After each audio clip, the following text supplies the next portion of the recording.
Hello everyone. In this lecture, we will discuss about the allergy. अब allergy आपने बहुत commonly सुना होगा, इस पर्सन को इस चीज़ से एलर्जी है, किसी को खाने से एलर्जी है, किसी को धूप से एलर्जी है।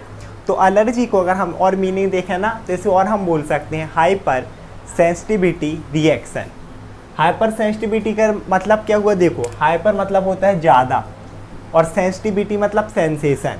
अब नॉर्मली कोई भी एक सेंसेशन होता है, जैसे कि मैंने रेडिएशन का बोला है ना कि अगर हम धूप में खड़े हैं तो भाई धूप ठीक है, रेडिएशन हमें सेंसेशन होंगे। लेकिन एक पर्सन ऐसा है कि उसे उस धूप की वजह से एकदम खुजली होते जा रही है ना, एकदम उसे ईचिंग हो रही है, वो एकदम परेशान है, स्वेटिंग होने लगी, तब इस कंडीशन को कहेंगे हाइपर सेंसिटिविटी यानी कि एलर्जी। उस पर्सन को धूप से एलर्जी है। आपने बहुत से पर्सन देखे होंगे, आगे देखेंगे तो इसे और डिटेल में डिस्कस कर रहे थे ना। इसके अलावा it is abnormal response of immune system. Abnormal का क्या मतलब हुआ, नॉर्मली हमारी बॉडी में क्या होता है कि कोई भी एंटीजन बाहर से आएगा, चाहे वो डस्ट पार्टिकल्स हो सकते हैं ना। एंटीजन का मतलब क्या, जो इम्यून रिस्पॉन्स कॉज करे, बैक्टीरिया, माइक्रो ऑर्गेनिज्म, बहुत सारे फैक्टर्स, तो हमारी बॉडी उन्हें किल करती है। ये नॉर्मल इम्यून रिस्पॉन्स है। लेकिन अगर हमारी बॉडी क्या करने लगे कि एबनॉर्मल का मतलब क्या है, किसी पर्सन की आँखें बह रही हैं, किसी की नाक बह रही है, तो आप समझ पा रहे हैं एबनॉर्मल होना इम्यून सिस्टम का।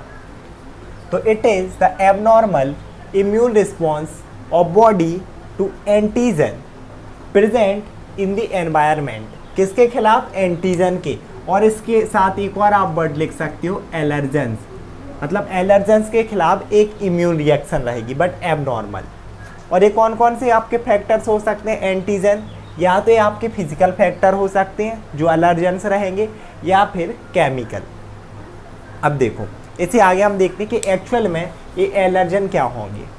एलर्जन ऐसे सब्सटेंस हैं जो कि आपकी बॉडी में एलर्जी कॉज करेंगे। हमने उसे सिंपली बोल दिया एलर्जेंस, ठीक है। अब मे बी एंटीजन, एक तो एंटीजन ही हो सकता है, जैसे मैंने एंटीजन को बोला कि एंटीजन ही एलर्जन है, तो एक तो एंटीजन हो सकता है। और एंटीजन होते हैं आपके प्रोटीन इन नेचर, तो एक तो आपने लिखा एंटीजन प्रोटीन। साथ ही साथ एंटीजन और प्रोटीन के अलावा भी ऐसे बहुत सारे सब्सटेंस हैं जो एलर्जी कॉज कर सकते हैं, जैसे कि रेडिएशन। अभी तो प्रोटीन है नहीं, ये तो एंटीजन है नहीं, बट एलर्जेंस है क्योंकि एलर्जी कॉज कर रहा। सेम एज कई बार कोई स्मेल रहती है, धूप रहती है, फूड है कोई, वो भी एलर्जी कॉज करता है। So other substance. अगर एग्जाम्पल की हम बात करें तो first one is pollen grains.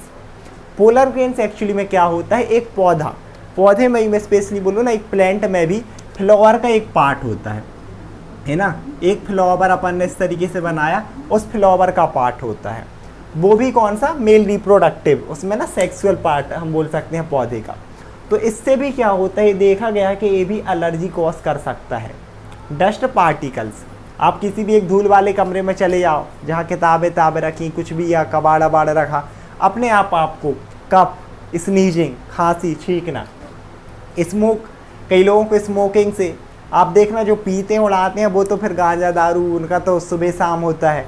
लेकिन जिस पर्सन को नहीं है, कई बार आप देखना उन्हें खुशबू से ही, मतलब कोई इतने दूर आपसे बहुत दूर बीड़ी पी रहा है और अगर उसकी भी स्मेल आ गई तो उन्हें खांसना आने लगेगा, क्योंकि उसे उस चीज़ से एलर्जी है। किसी को तंबाकू से एलर्जी होती है।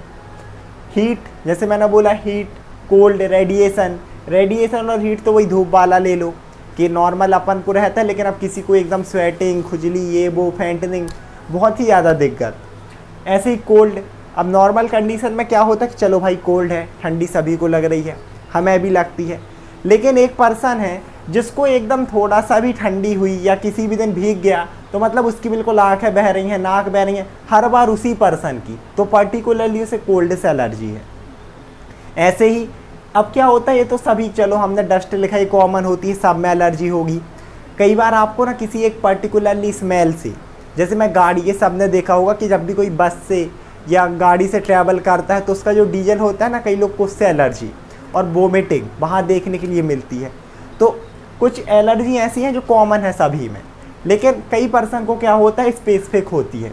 जैसे किसी को सिर्फ एक खाने से एलर्जी है, तो किसी को किसी भी चीज़ से, एक पर्टिकुलर चीज़ से एलर्जी अलग अलग, किसी को कपड़ों से भी हो जाती है, यहाँ तक कि कोई कॉटन की शर्ट नहीं पहन सकता, वो भी आपकी बॉडी में कई बार इचिंग है ना, स्वेटिंग, कॉज कर सकती है, सब एबनॉर्मल रिस्पॉन्स है आपकी इम्यूनिटी की। आगे देखते हैं, आगे देखें तो इसका अपन क्या देखते हैं, पैथोजेनेसिस। पैथोजेनेसिस का क्या मतलब है, पैथो मतलब वैसे भी डिसीज़, जेनेसिस समझ लो जनरेशन, कैसे इस डिसीज़ का या फिर हमारे यहाँ अंदर एलर्जी का जनरेशन होगा। तो इसमें भी जब अपन ने पहले पढ़ा था वाइट ब्लड सेल्स, मैंने उसमें बताया था कि आपकी जो मास्टर सेल रहेंगी वही एलर्जिक रिएक्शन कॉज करवाती हैं। अब कैसे करवाएंगी, सबसे पहले ये है हमारी बॉडी का एंटीबॉडी, इसे बोला जाता है आईजीई। मैंने पहले ही बोला था कि आपका आईजीई रिस्पॉन्सिबल रहेगा एलर्जी के लिए फंक्शन में, यही करवाएगा एलर्जिक रिएक्शन। कैसे, मान लो हमारी बॉडी है, कोई भी एक एलर्जन आपकी बॉडी में आया, जैसे ही एलर्जन आपकी बॉडी में आता है सबसे पहले आपकी ये जो आईजीई एंटीबॉडी है ये आपकी बॉडी की स्पेशल टाइप की सेल जिन्हें हम बोलते हैं मास्टर सेल, उसके साथ इस तरीके से कांटेक्ट में आएगा, दोनों जुड़ जाएंगे एक साथ। फिर इसके नेक्स्ट स्टेप में अब ये एंटी जो बॉडी रहेगा ये इस एंटीजन को ट्रैप कर लेगा, यानी कि पकड़ लेगा। कुछ इस तरीके से ये रहेगा इसका नेक्स्ट स्टेप, जिसमें आपका मास्टर सेल भी है, आईजीई एंटीबॉडी भी है, साथ ही साथ वो एलर्जन या फिर एंटीजन भी है।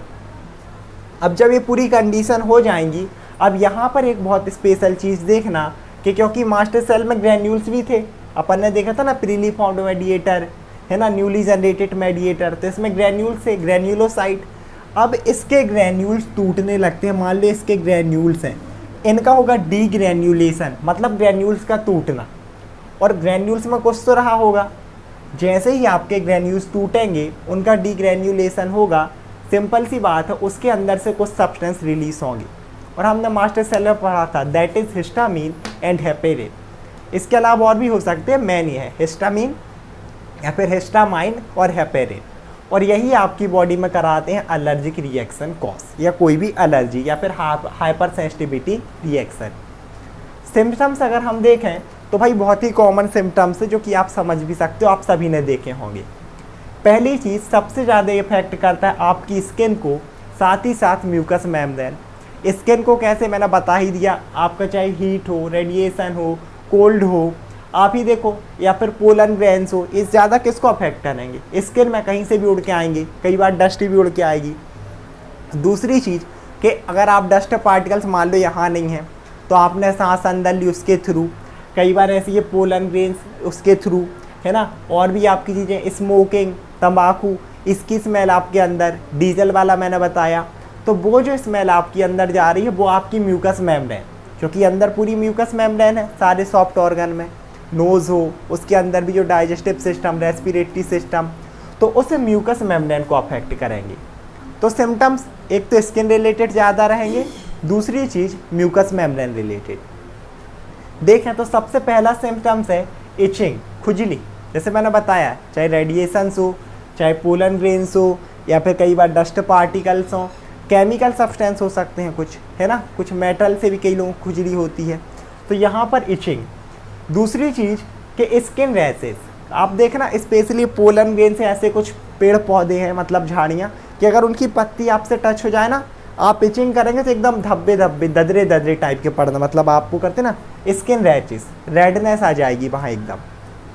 इसके साथ साथ अगर स्मोकिंग के चक्कर में है, कुछ डस्ट पार्टिकल्स अंदर गए हैं तो स्नीजिंग, क्योंकि अंदर गए नोज़ में, तो रेस्पिरेटरी सिस्टम, स्नीजिंग, कफ, साथ ही साथ वाटर आइज, जैसे मैंने बताया कि आँख से बिल्कुल आंसू बहना, साथ ही साथ रनिंग नोज़, जो मैंने कोल्ड वाला बताया कि एकदम कोई है एकदम सुखमार बिल्कुल जिसको इससे एलर्जी है ना, तो उसके रनिंग नोज़। आगे देखें तो और क्या क्या सिम्टम्स हैं, डिफ़िकल्टी इन ब्रीदिंग। समझने वाली बात यह है कि भाई सांस लेने में दिक्कत क्यों आ रही है, तो जैसे मैंने बोला कि भाई म्यूकस मेम्ब्रेन को मान लो ये रहा हमारा रेस्पिरेटरी ट्रैक्ट, ठीक है। अब यहाँ पर क्या हुआ कि इस तरीके से हमारी पूरी यहाँ पर म्यूकस मेम्ब्रेन इस तरीके से प्रेजेंट है, ठीक, दोनों साइड। एक एंटीजन आपकी बॉडी में ये आया या फिर एलर्जन आया, और जैसे ही एंटीजन हमारी बॉडी में आते हैं, हमारी बॉडी की सेल्स का एक ही काम है म्यूकस सीक्रेट करो। इस दोनों साइड से अब क्या होने लगेगा, धीरे धीरे म्यूकस सीक्रेट होने लगेगा, म्यूकस सीक्रेट होने लगेगा। किस लिए, ताकि वो इसे ट्रैप कर सके, पकड़ सके, किल कर सके, क्योंकि एंटीबैक्टीरियल होता है, बहुत सारे एंजाइम जैसे लाइजोसाइम जो कि इन्हें किल कर देता है। तो अब क्या होगा, देखो पहले आपका जो पासेज इतना बड़ा था, एयर पैसेज यहाँ पर, अब वो पासेज क्योंकि यहाँ पूरा म्यूकस भर गया, छोटा हो गया। तो अब जो एयर नॉर्मली आपके अंदर जा रही थी और अंदर से बाहर जा रही थी, उसमें डिफ़िकल्टी होने लगी। That's why difficulty in breathing. अब इसके अलावा जैसे मैंने डीजल वाला बताया, कई लोगों को गाड़ियाँ में उल्टी, सबने देखा होगा, कॉमन है। उस पर्टिकुलर केस में नोजिया, वोमिटिंग। देखो वोमिटिंग का क्या मतलब होता है, वो तो एक्टिव होता है कि जिसके थ्रू वोमिटिंग होती है। नोजिया का मतलब होता है वोमिटिंग से पहले आपको एक फीलिंग आना, फीलिंग ऑफ वोमिटिंग, है ना, जब एकदम बिल्कुल आपको लगता है कि यार वोमिटिंग होने वाली है, उसे बोला जाता है नोजिया, फीलिंग ऑफ एक डिस्कम्फर्ट आप बोल सकते हो।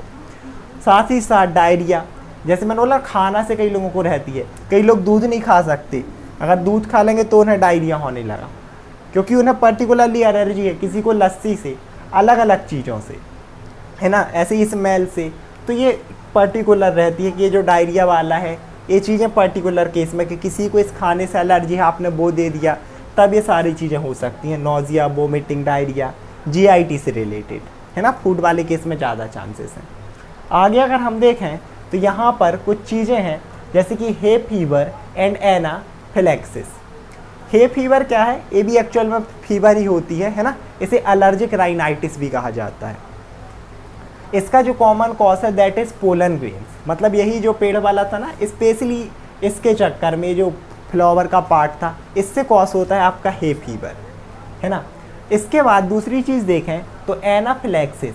अब इसमें क्या होता है, इसे और ये क्या कॉज कर सकता है, एनाफिलैक्टिक शॉक। एनाफिलैक्टिक शॉक का क्या मतलब है, ये रेयर है बट कॉमन है, ये चीज़ें देखने मिलती हैं, अक्सर देखने मिलती हैं।